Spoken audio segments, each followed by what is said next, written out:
राजकुमार भाई ने कहा था कि इस घृणा को जीतने के लिए क्या उपाय हो सकते हैं।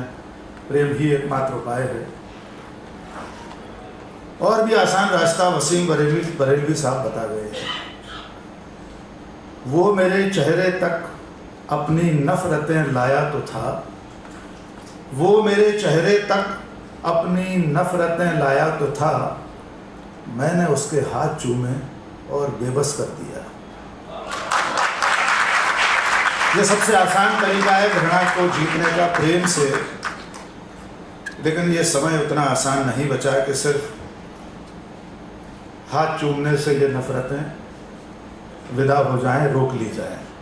आज के इस कार्यक्रम का, 2 दिनों के इस कार्यक्रम का, इस विमर्श का जो शीर्षक है घृणा के समय प्रेम,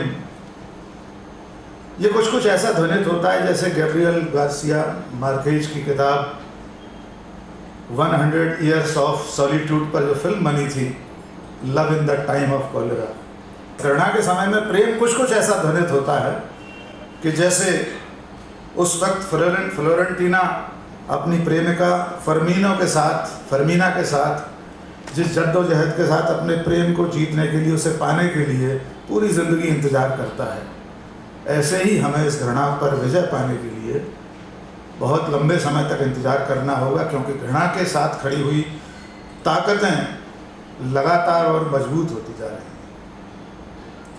लेकिन उम्मीद की किरण हमें उसी तरह दिखाई देती है जैसे एनी फ्रैंक को हिटलर के उस यात्रा के दौर में दिखाई देती थी, अपनी खिड़की से एक सूखते उजड़ते पेड़ पर लटकी हुई एक अकेली हरी पत्ती। वही हरी पत्ती आज छत्तीसगढ़ की इस धरती पर हमें उम्मीद की किरण दिखा रही है। घृणा और प्रेम मनुष्य के शाश्वत सनातन गुण हैं। ये कोई पहली बार नहीं है कि दुनिया में घृणा लगातार बलवती होती जा रही है, और अकेले भारत में नहीं, पूरी दुनिया में ये क्रम चल रहा है। यूँ समझिए कि ये दुनिया का संक्रमण काल है।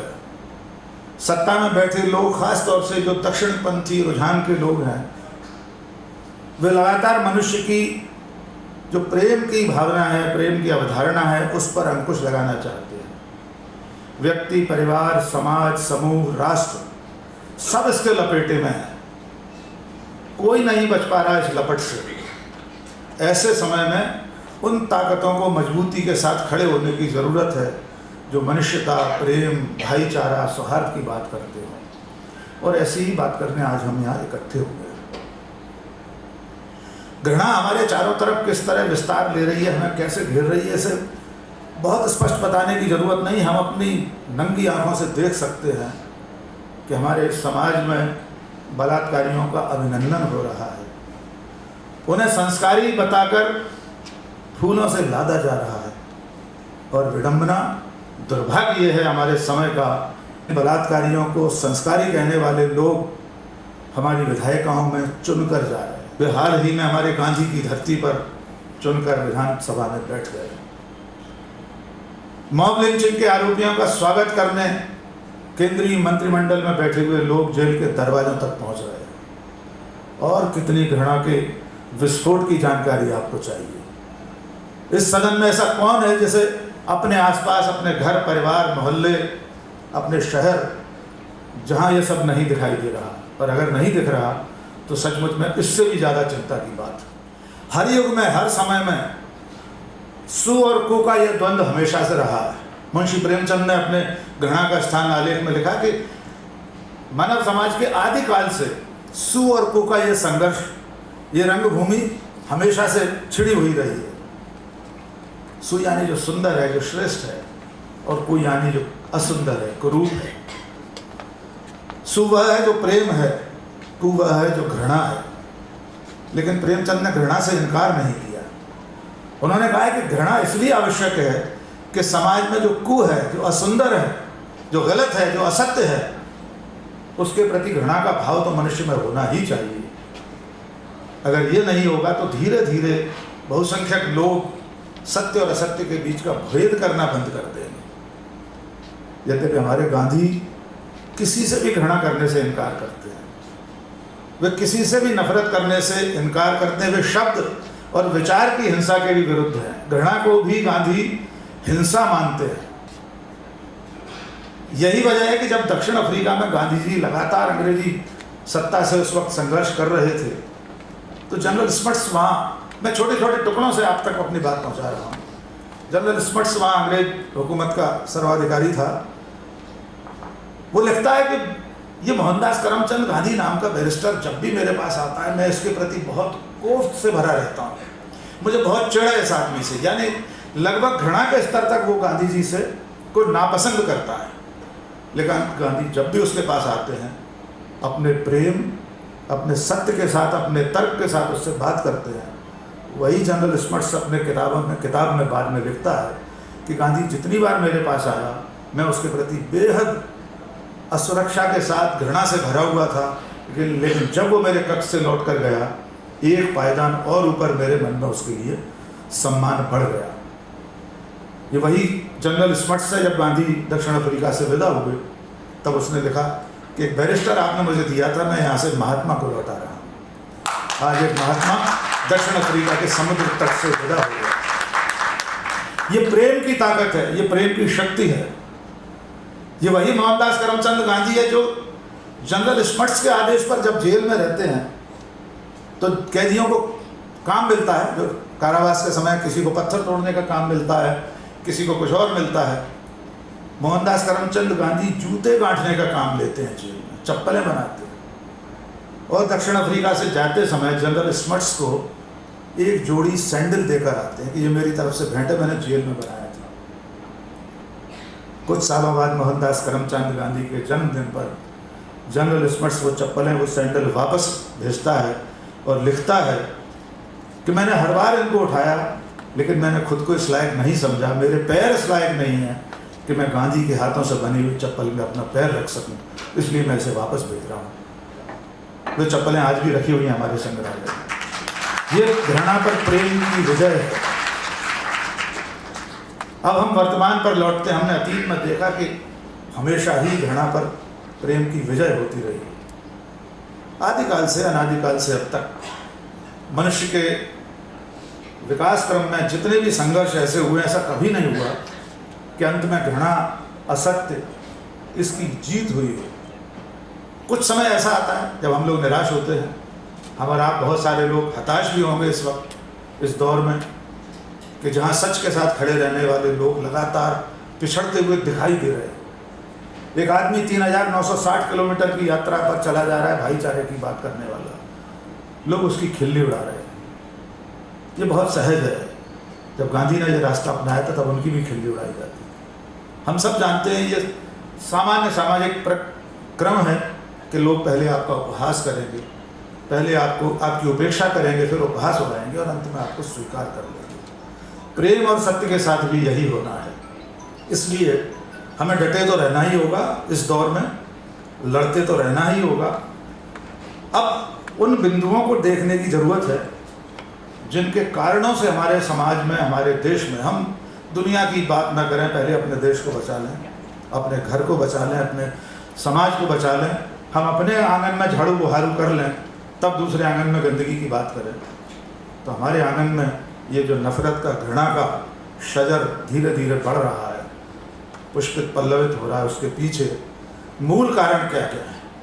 सबसे बड़ा कारण है धर्म, जाति, संप्रदाय, भाषा, वर्ग, रंग। ये सब वे कारण है जो हमेशा से रहे हैं। ऐसा नहीं कि दुनिया में पहली बार धर्म के नाम पर कोई घृणा फैलाई जा रही हो। लेकिन एक स्वस्थ, सुंदर, सभ्य समाज वो होता है जो अपने भीतर के अल्पसंख्यकों को, चाहे वे धार्मिक अल्पसंख्यक हों, भाषाई हों, रंग के आधार पर हों या लैंगिक आधार पर हों, जो समाज अपने भीतर के अल्पसंख्यकों को सबसे ज़्यादा बराबरी का दर्जा देता है, उन्हें सम्मान देता है, उन्हें अवसर देता है, वही समाज श्रेष्ठ समाज कहलाता है। इसलिए आज हमारे समाज में, हमारे देश में जो सबसे बड़ी चुनौती है, जितने तरह के अल्पसंख्यक हैं, उसमें स्त्रियां भी हैं, उसमें तीसरा जेंडर भी है, यद्यपि तीसरा कहना भी गलत है। पिछले दिनों गांधी जी जलगांव में इस पर एक विमर्श हुआ था। मैंने उसमें यही बात कही थी कि हम कौन होते हैं ये तय करने वाले कि वे तीसरे हैं। हम जो स्त्री पुरुष यहाँ बैठे हैं, हम पहले और दूसरे हैं। हु वी आर, हम कौन है ये तय करने का ले कि वे तीसरा जेंडर है। लेकिन जो लोग भी संख्या में कम हैं, चाहे धर्म के आधार पर या भाषा के आधार पर या वर्ग के आधार पर या क्षेत्र के आधार पर, जब भी बहुसंख्यक लोग उनके प्रति आधिकारिकता का भाव रखते हैं, तब ये घृणा पैदा होती है, तब ये निरंकुशता पैदा होती है, तब सत्ता का संरक्षण उसे और बलवान बनाता है। यही हमारे आसपास इन दिनों हो रहा है। सच कहने वाली आवाज़ें लगातार रोकी जा रही हैं, उन्हें प्रताड़ित किया जा रहा है। ख़ास तौर से ये जो नई पीढ़ी यहाँ बैठी है, इससे मैं ये कहना चाहता हूँ कि आपको निराश होने की ज़रूरत नहीं है, लेकिन उससे भी बड़ी जिम्मेदारी हम सब की है जो यहाँ बैठे हैं। एक पीढ़ी चल रही है, एक पीढ़ी बुझ रही है। एक पीढ़ी चल रही है, एक पीढ़ी बुझ रही है, एक पीढ़ी और भी है जो गर्भ में पल रही है। इन विसंगत पीढ़ियों को कौन सा परिवेश दोगे? इन विसंगत पीढ़ियों को कौन सा परिवेश दोगे? देश सौंपोगे इन्हें या कि सिर्फ उपदेश दोगे?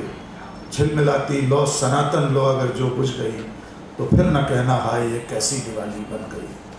तो ये जिम्मेदारी हम सब की है।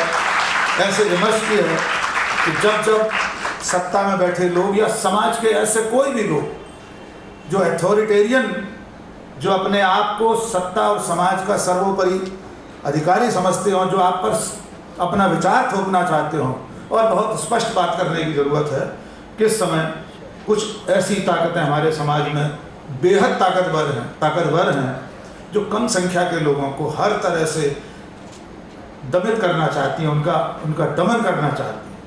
इसलिए इन आवाज़ों को और एक साथ मिलकर उठाए जाने की ज़रूरत है। इनके संवेद स्वर जब तक नहीं उठेंगे, तब तक वे आवाज़ें और तेज होती चली जाएंगी।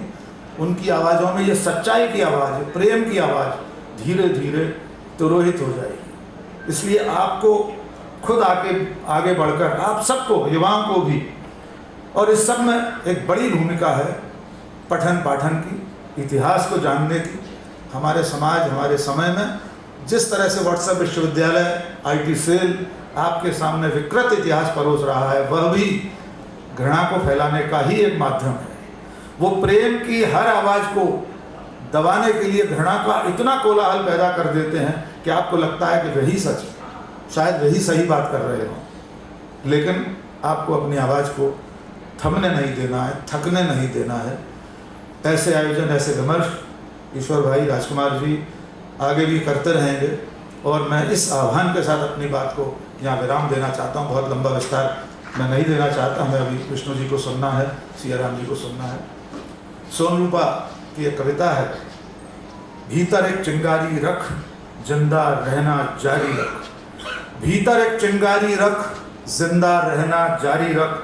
आवाज़ें ही रास्ता हैं, खामोशी मत तारी रख।